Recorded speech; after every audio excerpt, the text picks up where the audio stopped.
Hello warriors. Science विषय म्हटला की मुलांना सगळ्यात जास्त भीती वाटते वनस्पती वर्गीकरण आणि प्राणी वर्गीकरण या दोन टॉपिकची. मात्र जेव्हा तुम्ही एक्झामचा विचार करता, सायन्सला येणाऱ्या 15 प्रश्नांचा विचार करता, जवळपास 9 प्रश्न तुम्हाला जीवशास्त्रावरती पाहायला मिळतात आणि त्यामध्ये मॅक्झिमम क्वेश्चन्स हे प्राणी वर्गीकरण आणि वनस्पती वर्गीकरणावरती विचारलेले असतात.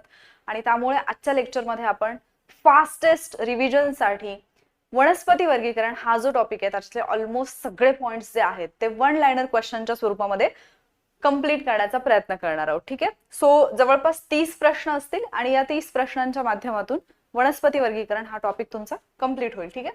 सगळ्यात पहिला प्रश्न पाहूयात आपण. कोणत्या शास्त्रज्ञाने वनस्पती सृष्टीचे वर्गीकरण 2 उपसृष्टीमध्ये केले? आपल्याला पंचसृष्टीचं वर्गीकरण माहिती आहे.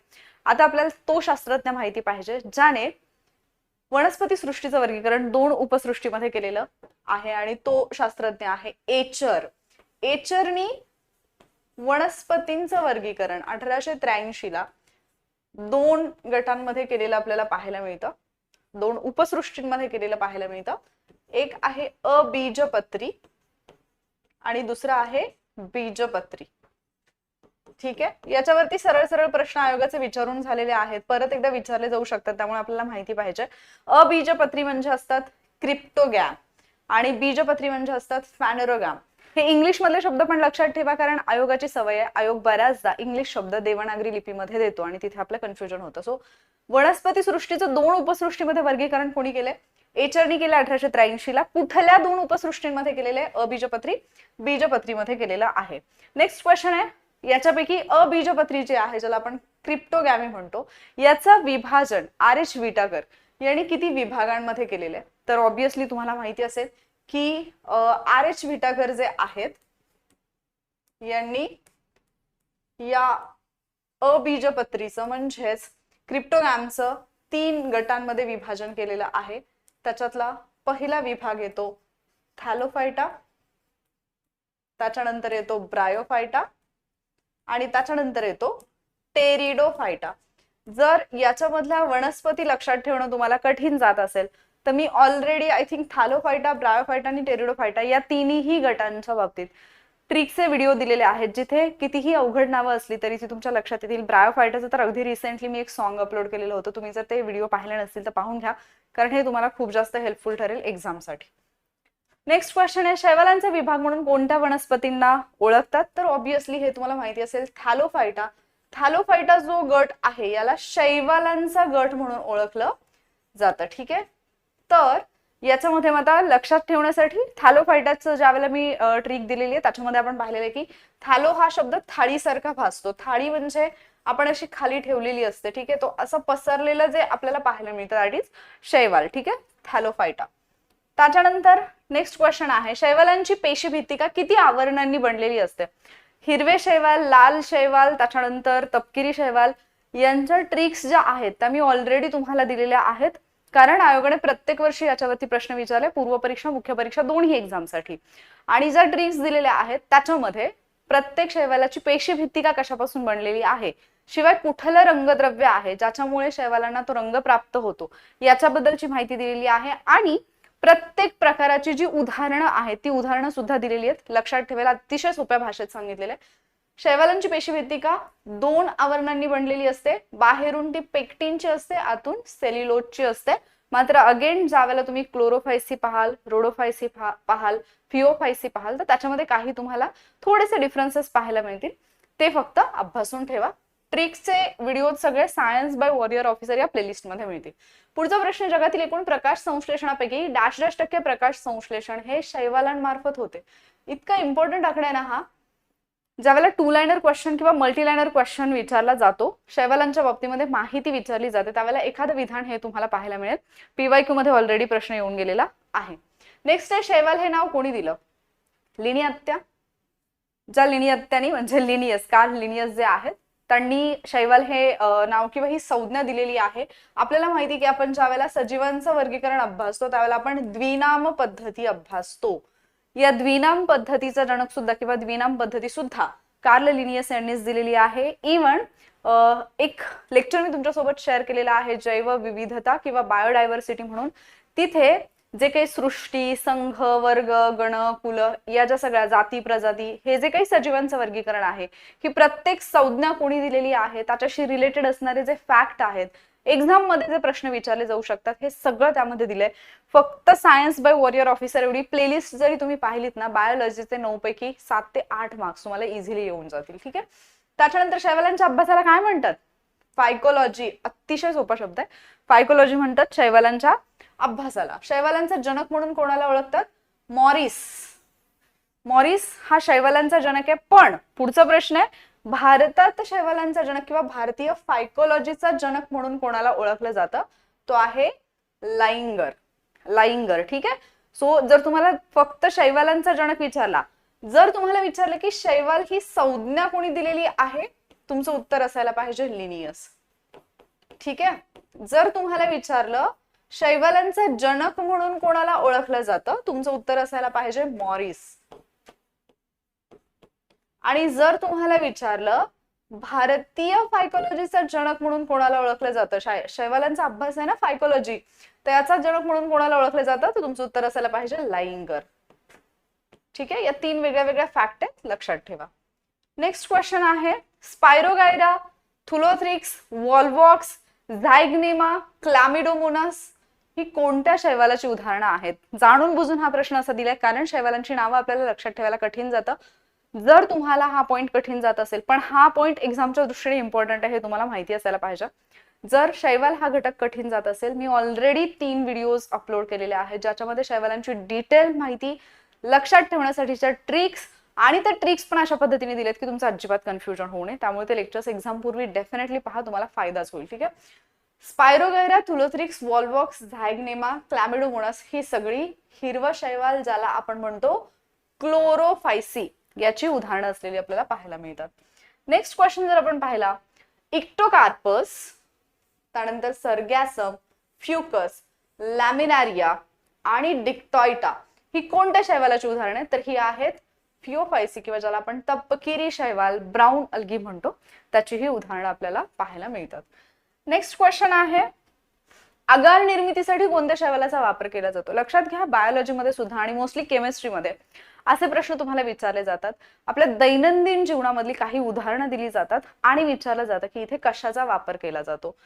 तसाच हा एक प्रश्न आहे, आगार निर्मितीसाठी कशाचा वापर केला जातो? तर आगार निर्मितीसाठी जेलिडियम आणि ग्लासिलेरिया. म्हणजे याचा अर्थ काय होतो की हे जे मी इथे दिलेलं जेलिडियम आहे आणि ग्लासिलेरिया आहे, ही 2 कशाची उदाहरणं आहेत? ही दोन्ही उदाहरणं आहेत लाल शैवालाची. म्हणजे इथे 2 क्वेश्चन तुमचे कव्हर होतील. एक तर आगार निर्मितीसाठी कशाचा वापर होतो? जेलिडियम आणि ग्लासिलेरिया. ग्लास मधल्या जेलीचा वापर होतो आगारासाठी, असं लक्षात ठेवा. ग्लास मधल्या जेलीचा. मग ग्लासिलेरिया, जेलिडियम हे लक्षात राहील. आगार निर्मितीसाठी त्याचा वापर होतो. आणि तुम्हाला इथे दुसरा प्रश्न कव्हर होतो की ही 2 उदाहरणं कशाची आहेत? तर ही लाल शैवालाची उदाहरणं आहेत. नेक्स्ट क्वेश्चन आहे, ब्रायोफायटामध्ये शाकीय तसेच लैंगिक प्रजनन होते. यातील अनुक्रमे पुल्लिंगी तसेच स्त्रीलिंगी अवयवाला काय म्हणतात? आता लक्षात घ्या, इथे अगेन 2 फॅक्ट तुमच्या कव्हर होतात. तुम्हाला डायरेक्ट प्रश्न विचारला जाईल, ब्रायोफायटामध्ये होणारं जे काही प्रजनन आहे ते कसं होतं? ते शाकीय पण असतं आणि ते लैंगिक पण असतं. या दोन्ही प्रकारांनी होतं. आणि याच्यामधला पुल्लिंगी आणि स्त्रीलिंगी अवयव जर आपण पाहिले तर पुल्लिंगी अवयव आहे ऍथ्रॉडियम. ऍथ्रॉडियम किंवा आर्थ्रोडियम असं पण काही ठिकाणी तुम्हाला लिहिलेलं आढळेल. ऑर्थ्रोडियम किंवा स्त्रीलिंगी अवयव जर विचारला तर अर्किगोनियम. ही दोन्ही नावं लक्षात ठेवा. आयोगाला सवय आहे असे प्रश्न विचारण्याचे, त्यामुळे इथे प्रश्न बनू शकतो. इथे अजूनही प्रश्न विचारलेला नाहीये, त्यामुळे सांगते. पुढचा प्रश्न आहे, कोणत्या वनस्पतींना उभयचर म्हणून ओळखलं जातं? हा प्रश्न रिसेंटली आता आय थिंक मेन्सला की प्रीला येऊन गेलेला 2024-25च्या दरम्यानच आलेला आहे. कुठल्या वनस्पती आहेत ज्यांना उभयचर म्हटलं जातं? हा आहे ब्रायोफायटा गट. का? कारण ऍक्च्युली तसं पाहायला गेलं तर या भूचर वनस्पती आहेत, म्हणजे जमिनीवरती वाढतात, पण फलनासाठी मात्र यांना पाण्याची आवश्यकता असते, म्हणून यांना उभयचर म्हणून ओळखलं जातं. कोण आहेत हे? ब्रायोफायटा, उभयचर वनस्पती. त्याच्यानंतर नेक्स्ट क्वेश्चन आहे, ब्रायोफायटाच्या अभ्यासाला काय म्हणतात? ब्रायोफायटाच्या अभ्यासाला म्हणतात ब्रायोलॉजी. ब्रायोफायटाचं अख्खं एक सॉन्ग दिलेलं आहे, जर पाहिलेलं नसेल तर पहा, हवं तर मी एंड स्क्रीनला त्याची लिंक देऊन देईन. लिंकवरून ते लेक्चर पहा. छोटंसं लेक्चर आहे पण अख्खा ब्रायोफायटा गट त्याच्यामध्ये असणार आहे. म्हणजे ब्रायोफायटाचं जे वर्गीकरण केलेलं आहे त्याची जी उदाहरणं आहेत हे सगळं तुम्हाला तिथे पाहायला मिळेल आणि त्या एका लेक्चरमध्ये हे तुमचं तोंडपाठ होऊन जाईल. नेक्स्ट क्वेश्चन आहे, डॅश डॅश यांना ब्रायोलॉजीचा जनक म्हणतात. आता इथे तुम्हाला कळायला पाहिजे की ब्रायोफायटाचा जो अभ्यास आहे त्याला म्हटलं जातं ब्रायोलॉजी आणि या ब्रायोलॉजीचा जनक म्हटलं जातं हेडविक यांना. हेडविक ब्रायोलॉजीचा जनक आहे. पण जर आपण भारतीय ब्रायोलॉजीचा जनक जर पाहिला तर तो आहे ते आहेत कश्यप. ठीक आहे. मग आधी आपण थॅलोफायटा बद्दल पाहिलेलं, आता ब्रायोलॉजी बद्दल जर पाहिलं तर सेम ब्रायोलॉजीचा जनक कोण आहे? हेडविक. हेडविक. पण हेच जर तुम्हाला भारतीय ब्रायोलॉजीचा जनक विचारला तर कश्यप. ठीक आहे. Next question, riccia, marchantia, lejeunea, pellia. हे तर सॉन्ग मध्येच आठवत असेल तुम्हाला. ठीक आहे. लेजुनिया, पेलिया, मर्केन्शिया ते. तर ब्रायोफायटाच्या कोणत्या गटात येतात? ऑब्विसली हिपॅटेसी म्हणजे लिव्हरवॉर्ट्स मध्ये आहे रिक्सिया. ज्यांनी पाहिलेलं नाही व्हिडिओ पाहून घ्या, अख्खा ब्रायोफायटा तुमचा तोंडपाठ होऊन जाईल. ठीक आहे. लिव्हरवॉर्ट्स किंवा हिपॅटेसी म्हणजे आपण जर ब्रायोफायटा पाहिलं तर ब्रायोफायटाचं वर्गीकरण परत दोन याच्यामध्ये होतं. पुढचा एक प्रश्न येणार आहे त्यामुळे तिथे लक्षात येईल. लिव्हरवॉर्ट्स आणि हिपॅटेसी. लिव्हरवॉर्ट्स किंवा हिपॅटेसी याच्यामध्ये कोण कोण येतात? रिक्सिया, मर्केन्शिया, लेजुनिया, पेलिया हे सगळे तिथे येतात. आणि मग पुढचा प्रश्न येतो, फ्युनरिया, पॉलिट्रायकम ब्रायोफायटाच्या कोणत्या गटात येतात? तर ते मॉसेस किंवा मुस्सी मध्ये ते येतात. म्हणजेच याचाच अर्थ काय, जेव्हा तुम्ही ब्रायोफायटाचं वर्गीकरण पाहतात तर इथे तुम्हाला पहिल्यांदा लिव्हरवॉर्ट्स पाहायला मिळतात.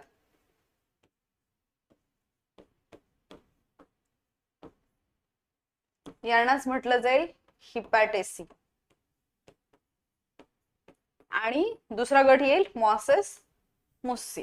मॉसेस किंवा मुस्सी. तुम्हाला डायरेक्ट इथे पण प्रश्न विचारले जातील, ब्रायोफायटाचं वर्गीकरण कोणत्या दोन गटांमध्ये होते तर हे तुम्हाला माहिती असायला पाहिजे. आणि मग याच्यामध्ये मॉसेस मुस्सी मध्ये फ्युनारिया, पॉलिट्रायकम हे जे आहेत ही उदाहरणं तिथे येतात आणि लेजुनिया, पेलिया, रिक्सिया, मर्केन्शिया ही कुठे येतात? लिव्हरवॉर्ट्स मध्ये येतात. ज्यांनी लेक्चर केले त्यांचं हे सगळं तोंडपाठ असेल. नेक्स्ट आहे, अबीजपत्रीमधील सर्वात प्रगत आणि पृथ्वीवरील सर्वात पहिली संवहनी संस्था असणाऱ्या वनस्पती कोणत्या? अशा कोणत्या वनस्पती आहेत ज्या थोड्याशा प्रगत आहेत? म्हणजे अबीजपत्रीमधल्या सर्वात प्रगत आहेत, थोड्याशाने सर्वात प्रगत आहेत आणि पृथ्वीवरच्या सर्वात पहिली संवहनी संस्था ज्याला आपण वॅस्क्युलर सिस्टीम म्हणतो, तर वॅस्क्युलर सिस्टीम असणाऱ्या तर पहिल्या वनस्पती असतील त्या कोणत्या आहेत? तर त्या आहेत टेरिडोफायटा. इझी आहे लक्षात ठेवायला. कसं? पहिल्यांदा तर थॅलोफायटा आपण पाहतो. थॅलोफायटा शैवालांचा गट आहे. आपल्याला थॅलोफायटा कुठे पाहायला मिळतील? ऑब्विसली हे आपल्याला पाण्यामध्ये पाहायला मिळतील. ठीक आहे. त्याच्यानंतर थॅलोफायटातून आलो आपण ब्रायोफायटाकडे. ब्रायोफायटा त्या तुलनेने म्हणजे थॅलोफायटाच्या थोडासा पुढे आहे. हे आता पाण्यातही आहेत, जमिनीवरही आहेत. म्हणजे यांना आपण म्हणू शकतो उभयचर. म्हणजे यांना फलनासाठी पाण्याची गरज असते. आणि त्याच्यानंतर जर आपण पाहिलं तर सर्वात प्रगत हे आले आता परत जमिनीवरती, टेरिडोफायटा. ठीक आहे. तर हे थोडेसे प्रगत असतील या दोघांपेक्षा आणि यांच्याकडे वॅस्क्युलर सिस्टीम आहे, संवहनी संस्था आहे. या दोघांकडे जर आपण विचार केला तर संवहनी संस्था नाहीये. ठीक आहे. त्याच्यानंतर यांच्याकडे पानं, मुळं, खोड हे पण नसतात. ठीक आहे. यांच्याकडे ब्रायोफायटाकडे मात्र मुलाव असतात, राइझॉइड्स. त्याच्यानंतर नेक्स्ट आहे क्रिसमस ग्रीन म्हणून कोणत्या वनस्पतीला ओळखतात? हे माहिती पाहिजे तुम्हाला ऍक्च्युली. तर त्या वनस्पतीचं नाव आहे लाइपोपोडियम. लाइपोपोडियम. टेरिडोफायटाची पण एक ट्रिक मी ऑलरेडी दिलेली आहे. जर तुम्ही पाहिलेली नसेल तर पहा, अगदी छोटासा व्हिडिओ आहे त्याच्यामध्ये. टेरिडोफायटा एक ट्रिक सांगितली. टेरेसवरती उभा आहे तो मास तुम्हाला माहिती असेल मूवी मधला हिरो. तर मास आहे, तिकडून येते शीला म्हणजे सिलॅजनिला. सीला येते 21 लाखाच्या म्हणजे 21 एक्टिम. ऑडी गाडीमध्ये म्हणजे ऑडी एंटम. त्याच्यानंतर ती लाईक करते मासला म्हणजे लाइपोपोडियम. असे सगळे म्हणजे सगळ्या वनस्पतींची जी नावं आहेत ती त्या ट्रिक मध्ये दिलेली आहेत आणि लक्षात ठेवायला इझी आहे. सो क्रिसमस ग्रीन म्हटलं जातं या लाइपोपोडियमला, हे लक्षात ठेवा. ठीक आहे. नेक्स्ट क्वेश्चन आहे, टेरिडोफायटामधील सर्वात उंच सॉरी सर्वात लहान आणि सर्वात उंच वनस्पती कोणता, हे तुमच्या पुस्तकामध्ये सरळ सरळ दिलेलं आहे. टेरिडोफायटाचा जर आपण विचार केला तर सर्वात लहान आहे अझोला. अझोला सर्वात लहान आहे. सर्वात उंच कोण आहे? अल्सोफिला. अल्सोफिला सर्वात उंच, अझोला सर्वात लहान. अल्सोफिला सर्वात उंच, अझोला सर्वात लहान. नेक्स्ट आहे वनस्पती उपसृष्टी बीजपत्रीचे म्हणजे फॅनोरगामचे कोणत्या 2 गटामध्ये वर्गीकरण होतं? आतापर्यंत आपण अबीजपत्री पाहिले, अबीजपत्रीचे 3 गट पाहिले. परत आपण थॅलोफायटा, ब्रायोफायटा, टेरिडोफायटा. आता तुम्हाला विचारलेलं आहे उपसृष्टी बीजपत्रीचे कोणत्या 2 गटांमध्ये वर्गीकरण होतं? यांचं 2 गटांमध्ये होतं. पहिला आहे अनावृत्त बीजी. अनावृत्त बीजी ज्याला म्हटलं जातं जिम्नोस्पर्म. जिम्नोस्पर्म म्हणजे ज्याच्यामध्ये या फळांची जी बी असते ना ही उघडी असते, म्हणजे फळांमध्ये बंदिस्त नसते थोडक्यात. ठीक आहे, उघडी बी आपल्याला पाहायला मिळते. आणि आवृत्त बीजी म्हणजे अँजिओस्पर्म. ज्या फळांची बी म्हणजे ज्या झाडांची बी फळामध्ये बंदिस्त असेल ते असते आवृत्त बीजी, अँजिओस्पर्म. बऱ्याचदा जे स्टुडंट सायन्स बॅकग्राऊंडचे नाही आहेत त्यांचं कन्फ्युजन होतं की आवृत्त बीजी आणि अनावृत्त बीजीचे इंग्लिश मधले शब्द काय आहेत. हे मी खूप वेळा कॉमनली पाहिलेले, खूप मुलांच्या बाबतीत झालंय. लक्षात कसं ठेवायचं, इथे एक शब्द आहे जिम. ठीक आहे, सो जिम मध्ये जे लोक जातात ना ते जनरली जिम मध्ये गेल्यानंतर एक्सरसाइज करताना शर्ट काढून ठेवतात. बरोबर आहे, शर्ट काढून ठेवतात म्हणजे ते कसे असतात? उघडे. सो उघडी बी जिम्नोस्पर्म. जिम्नोस्पर्म असं लक्षात ठेवायचं. आवृत्त बीज उरलेलं काय असेल? अँजिओस्पर्म. उरलेलं काय असेल? अँजिओस्पर्म. आता हे मला पण लक्षात ठेवायला सुरुवातीला कठीण जायचं म्हणून मी तसं लक्षात ठेवलं, तुम्ही तसंच लक्षात ठेवा. नेक्स्ट आहे जिम्नोस्पर्म म्हणजे काय? उघडी बी. ठीक आहे, तर जिम्नोस्पर्म ही संज्ञा कोणी दिलेली आहे? ही दिलेली आहे थिओफ्रस्टनी इन्क्वायरी इंटू प्लांट्स. हे त्याचं जे पुस्तक आहे इन्क्वायरी इंटू प्लांट्स, हे त्याचं जे पुस्तक आहे त्याच्यामध्ये त्यांनी जिम्नोस्पर्म ही संज्ञा दिलेली आहे थिओफ्रस्टनी. लक्षात ठेवा, याच्यावरती आयोगाने प्रश्न विचारलेले आहेत, परत एकदा प्रश्न येऊ शकतात. नेक्स्ट क्वेश्चन आहे अनावृत्त बीजी. अनावृत्त बीजी अगेन मधील सायकस आणि पायनस या वनस्पती कोणासोबत सहजीवन पद्धतीत सिम्बायोटिक असोसिएशन मध्ये राहतात? ठीक आहे, तर सहजीवन पद्धती असेल. त्याच्यातल्या ज्या बाकीच्या कन्सेप्ट आहेत की नाही त्या आयोगाने विचारलेल्या आहेत. मेन्सला तर जनरली विचारलेले आहेत. प्रीला क्वेश्चन रिपीट होऊ शकतो, ग्रुप सी ला पण विचारला या टाईपचा क्वेश्चन.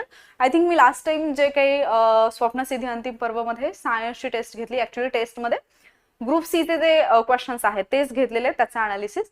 तर तिथे मी हे दिलेलं आहे, जर तुम्ही पाहिलेलं नसेल तर पाहून घ्या. सिम्बायोटिक असोसिएशन मध्ये तुम्हाला विचारलं जाईल डायरेक्ट सायकस कोणासोबत आणि पायनस कोणासोबत सहजीवन पद्धतीने राहतात? तर सायकस सायनोबॅक्टेरिया सोबत आणि पायनस कौकांसोबत. ठीक आहे, सायकस जे आहे ते सायनोबॅक्टेरिया सोबत आणि पायनस कौकांसोबत सिम्बायोटिक असोसिएशन मध्ये राहतात. नेक्स्ट आहे टेरिडोफायटा आणि आवृत्त बीजी. आता लक्षात घ्या, आपण पहिल्यांदा तर 2 गट पाहिले, सॉरी 3 गट पाहिले. इकडे थॅलो, त्याच्यानंतर ब्रायो, थॅलोफायटा, ब्रायोफायटा, टेरिडोफायटा. आणि इकडे आपण 2 गट पाहतोय. एक आहे आवृत्त बीजी, इथे जे दिलेलं आहे ते, आणि दुसरा आहे अनावृत्त बीजी. आता या दोघांमधला जो दुवा आहे तो कोण आहे असं विचारलं. म्हणजे जर तुम्ही वनस्पती वर्गीकरणाचा एक चार्ट काढला तर तुमच्या आकृतीमध्ये असा एक पॉइंट तुम्हाला दिसेल. तुम्ही ऑलरेडी अभ्यास केलेला आहे, तुमचे ऑलरेडी सगळे पॉइंट्स कव्हर झालेत असं गृहीत धरून, ही फायनल रिव्हिजन आहे असं गृहीत धरून मी हे सांगते. ठीक आहे, जे एक्झाम नंतर लेक्चर पाहतील किंवा ज्यांनी जस्ट सुरुवात केली आणि पाहतायत त्यांनी असं समजू नका की खूप वरवरचं सांगितलंय. तुम्ही ऑलरेडी हे सगळं बेसिक अभ्यासलेलं आहे असं गृहीत धरून सांगते. सो या दोघांमधला आता आपण टेरिडोफायटा पाहिलेले ना की हे थोडे प्रगत आहेत. ठीक आहे, आणि इकडे आपण आवृत्त बीजी आलो तर या दोघांमधला दुवा म्हणून ओळखलं जातं सायकस या वनस्पतीला. आता पाहिलं ना आपण सायकस सायनोबॅक्टेरिया सोबत सहजीवन जगते. ही जी सायकस आहे ना टेरिडोफायटा आणि आवृत्त बीजी मधला दुवा असलेली आपल्याला पाहायला मिळते. त्याच्यानंतर अनावृत्त बीजी मधील जिवंत जीवाश्म हा पॉइंट खूप इम्पॉर्टंट आहे. हा तुम्हाला ज्यावेळेला तुम्ही प्राणी वर्गीकरण हा घटक अभ्यासताय, प्राणी वर्गीकरणामध्ये सुद्धा तुम्हाला जिथे जिथे जिवंत जीवाश्म लिव्हिंग फॉसिल्सची उदाहरणं पाहायला मिळतील ती सगळी लक्षात ठेवायची आहेत, कारण आयोगाने त्याच्यावरती यापूर्वी प्रश्न विचारलेत, पुढे प्रश्न विचारले जातील. मग जर आपण अनावृत्त बीजीमध्ये पाहिलं तर लिव्हिंग फॉसिल्सची काही उदाहरणं दिलेली आहेत. त्याच्यातली सगळ्यात पहिली येते झिंकगो बायलोबा. झिंकगो बायलोबा हे जिवंत जीवाश्माचं उदाहरण आहे. सायकस सुद्धा जिवंत जीवाश्म आहे. आणि त्याच्यानंतर मेटासिक्विया हे सुद्धा जिवंत जीवाश्माचं उदाहरण आहे. नेक्स्ट क्वेश्चन आहे, जगातील सर्वात उंच वनस्पती जिला फादर ऑफ फॉरेस्ट म्हणून ओळखलं जातं, कोण आहे? ती वनस्पती कुठली आहे? तर त्या वनस्पतीचं नाव आहे सिक्विया सेम्पिरव्हिनर्स. सेम्पिरव्हिनर्स असं असायला पाहिजे. सिक्विया सेम्पिरव्हिनर्स ही जी आहे ही आपल्याला जगातली सर्वात उंच वनस्पती असलेली पाहायला मिळते आणि हिलाच कॉस्ट रेडवूड ऑफ कॅलिफोर्निया म्हणून सुद्धा ओळखलं जातं. Coast redwood of California. तुम्हाला प्रश्न फादर ऑफ फॉरेस्ट म्हणूनही विचारला जाऊ शकतो, कॉस्ट रेडवूड ऑफ कॅलिफोर्निया म्हणूनही विचारलं जाऊ शकतं, किंवा डायरेक्ट सिक्विया सेम्पिरव्हिनर्स हे नाव घेऊन विचारलं जाईल, किंवा जगातली सर्वात उंच वनस्पती म्हणूनही विचारलं जाईल. नेक्स्ट क्वेश्चन आहे, सगळ्यात लहान अनावृत्त बीजी कोणती आहे? सॅमिया पिग्मी. पिग्मी छोटीशी आहे, ठीक आहे. आपली जी पिगी बँक असते ना छोटी छोटी, तशी पिग्मी सगळ्यात छोटी अनावृत्त बीजी वनस्पती आहे. आणि लास्ट क्वेश्चन आहे, आवृत्त बीजी आणि अनावृत्त बीजी. आता आपण पाहिलं होतं की नाही, इकडे येतील आवृत्त बीजी, इकडे येतील अनावृत्त बीजी, आणि या दोघांना जोडणारा दुवा कोण आहे? आता इकडे पाहिलेला आपण, इकडे 3 जण पाहिले होते, ठीक आहे. याच्यातला इथे टेरिडो पाहिलेला. या दोघांमध्ये खूप घाईघाईत शिकवतेय मी. या दोघांमध्ये आपण पाहिलेलं सायकस आहे. आणि आवृत्त आणि अनावृत्त बीजी मध्ये यांना जोडणारा दुवा कोण आहे? तर ती आहे एफेंड्रा. हे नाव पण लक्षात ठेवा. ही वनस्पती कोण आहे? एफेंड्रा.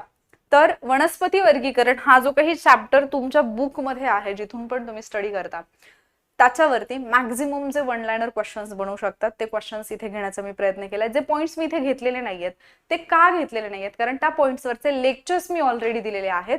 उदाहरणार्थ मी ऑलरेडी तुम्हाला थॅलोफायटाची ट्रिक दिलेली आहे. कुठे जाऊन पाहायचंय तुम्हाला? सिंपलचं एक काम करायचंय, युट्यूब चॅनल ओपन केलं, तुम्ही युट्यूब ऍप ओपन केलं की सायन्स बाय वॉरियर ऑफिसर एवढंच सर्च करायचं.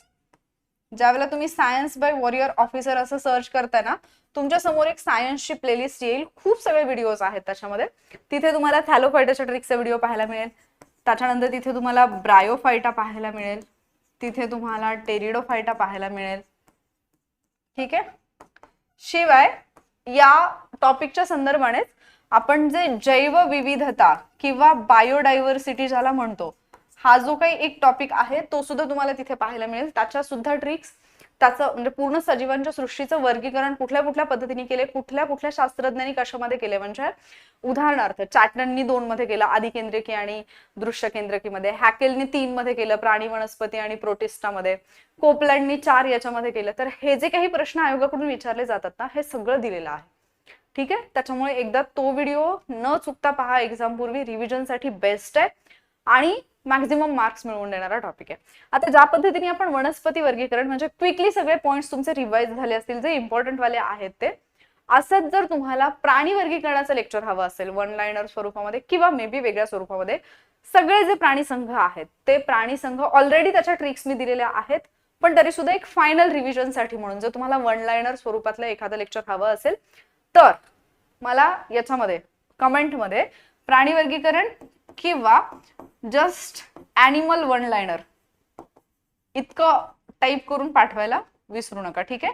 मागच्या लेक्चरची तुमची कमेंट जी आहे महाबजेट, ऑब्विसली त्याच्यावरचा पुढचा व्हिडिओ येईल. महाराष्ट्र बजेटवरची एक टेस्ट येईल, ती कदाचित भारताच्या बजेटपेक्षा थोडी मोठी असेल आणि त्या सगळ्या क्वेश्चन्सचं एक्सप्लेनेशन करून आपण महाराष्ट्राचं बजेट लक्षात ठेवणार आहोत. बट सायन्समध्ये सुद्धा 2 टॉपिक, वनस्पती वर्गीकरण, प्राणी वर्गीकरण आणि प्लस एक टॉपिक आहे वनस्पतींचे जे हे आहेत आजार म्हणण्यापेक्षा आपण त्याला म्हणूयात वनस्पतींवरचे रोग आणि रोगकारक. रोगकारक विकार लिहायला लागले मी, रोग आणि रोगकारक. तर याच्यावरती मी ऑलरेडी एक लेक्चर घेतलेला आहे जिथे आपण सगळे PYQ जे आहेत ते कम्प्लीट केलेले आहेत. ते जर लेक्चर पाहिलं नसेल तर सगळ्यात मोठी चूक असेल तुमची, कारण आत्ताच्या मेन्सला पण त्याच्यावरती प्रश्न आले होते, याच्यापूर्वी प्रीला प्रश्न आलेत, याच्यापूर्वीच्या सगळ्या मेन्सला प्रश्न आलेत. तिथे 100% क्वेश्चन बनतो. त्यामुळे ते एक लेक्चर डेफिनेटली करा.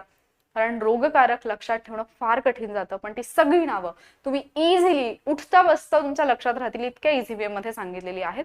त्यामुळे ते एक लेक्चर एक्झाम पूर्वी निश्चितपणे पहा. ठीक आहे. बाकी हे जर लेक्चर तुम्हाला हेल्पफुल वाटलं असेल तर लाईक आणि शेअर करायला विसरू नका, कमेंटमध्ये सांगायला विसरू नका. आणि असेच व्हिडिओज पाहण्यासाठी चॅनलला सबस्क्राईब केलं नसेल तर आधी सबस्क्राईब करा आणि मग युट्यूब बंद करा. ठीक आहे. कारण बरेच वॉरियर्स आहेत रेग्युलरली लेक्चर पाहतात, कमेंट सुद्धा करतात, व्हिडिओ शेअर सुद्धा करतात, पण सबस्क्राईब करायला विसरतात. सो तुम्ही जर विसरला असाल तर सबस्क्राईब करून घ्या. लवकरच भेटूयात आपण पुढच्या लेक्चरमध्ये. थँक्यू.